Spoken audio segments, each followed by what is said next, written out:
Juda ham ko'pchilik bemorlar yurak xurujini, ya'ni infarktni faqatgina og'riq bo'lganda, o'sha xuruj allaqachon sodir bo'lgandan keyin biladi. Lekin yurak xurujini sodir bo'lishini oldindan ogohlantiradigan signallar, belgilar bor. Agarda ularga quloq solib, ularni e'tiborga olinsa, yurak xurujini oldindan bilish va uni sodir bo'lishini oldini olish mumkin. Bu video davomida infarkt bo'lishini oldindan bilish mumkin bo'lgan 5 ta belgini sanab beraman. Men doktor Akbar A'zzamovich, Hilol Med Center klinikasining kardiolog shifokoriman. Faoliyatim davomida minglab yurak og'rig'i bilan og'rigan, allaqachon infarkt o'tkazgan va hali infarkt bo'lmasdan infarkt oldi holatlarida murojaat qilgan bemorlarni ko'rib davolab kelmoqdaman. Juda ham ko'pchilik infarkt bo'lgandan keyin murojaat qilsa, ayrim insonlar hali infarkt sodir bo'lmasdan, ya'ni yurak xurujini dastlabki belgilarida murojaat qiladi. Bulardan birinchisi charchoq yoki holsizlik. Juda ham ko'pchilik o'zida charchoq, holsizlikni sezsa, buni o'sha ishi bilan, fasl bilan, kayfiyati bilan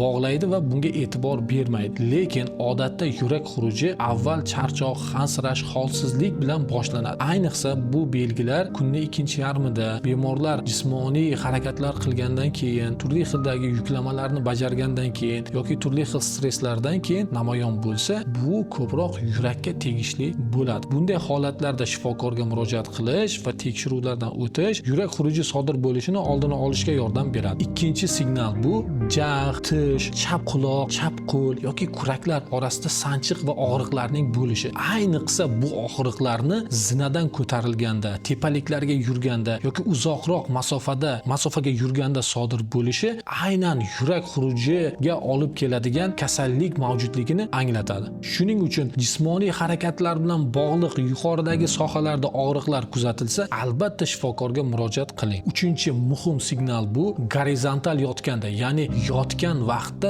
nafas qisishi, havo yetmaslik hissini paydo bo'lishi, o'tirib olganda yoki yostiqlarni baland qilib yotganda bu hissning yengillashi yoki o'tib ketishi, bu ham yurak xuruji, ya'ni yurak xasta ekanligini anglatadi. Agarda sizda yoki ayniqsa ota-onangizda bunday belgilar kuzatilayotgan bo'lsa, darhol ularni kardiolog shifokorga ko'rsating. To'rtinchi belgi bu sovuq ter bosishi. Odatda insonlar terlashlarni turli xildagi sabablar bilan bog'laydi. Isib ketish bilan, sovqotish bilan, shamollab qolish bilan, lekin yurak xuruji ham sovuq ter bosish kabi belgilar bilan birga kechadi va bu yurak xurujini, ya'ni miokard infarkti sodir bo'layotganligini anglatadi. Shuning uchun sizda odatdagidan tashqari sabablarsiz terlash, ayniqsa sovuq ter bosishi yuqorida aytgan belgilar bilan birga kechayotgan bo'lsa, albatta kardiolog shifokorga murojaat qiling, yuragingizni tekshirtiring. 5-signal bu qorin og'rig'i. Aynan qorin sohasidagi, biz epigastral deb ataydigan sohadagi og'riqlarning sodir bo'lishi. Odatda yurak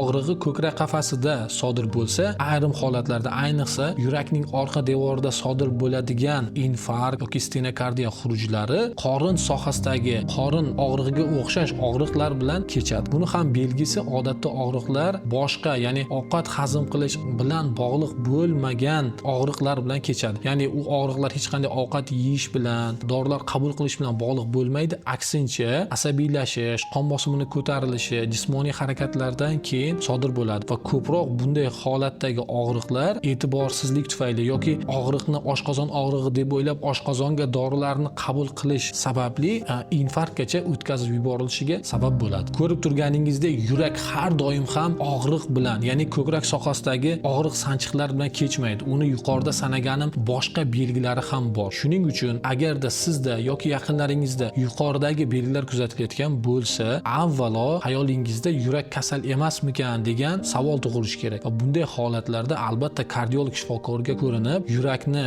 sog'lomligini belgilash kerak. Ayniqsa bunday belgilar 40 yoshdan katta bo'lgan insonlarda sodir bo'layotgan bo'lsa, albatta yurakni chuqurroq tekshirtirish va kardiolog xulosasini olish shart. Bu belgilarni oldindan bilish va yurakka e'tibor berib, uni sog'lig'ini nazorat qilish miokard infarktini oldini olishga va hatto insonni umrini saqlab qolishga yordam beradi. Biz Hilol Med Center klinikamizda yurak xastaliklarini oldindan aniqlash, ularni oldini olish va o'z vaqtida to'g'ri davolash chora-tadbirlarini yo'lga qo'yganmiz. Bizni klinikamizda yuragingizni tekshirtirish uchun quyidagi raqamlar orqali bizga bog'laning.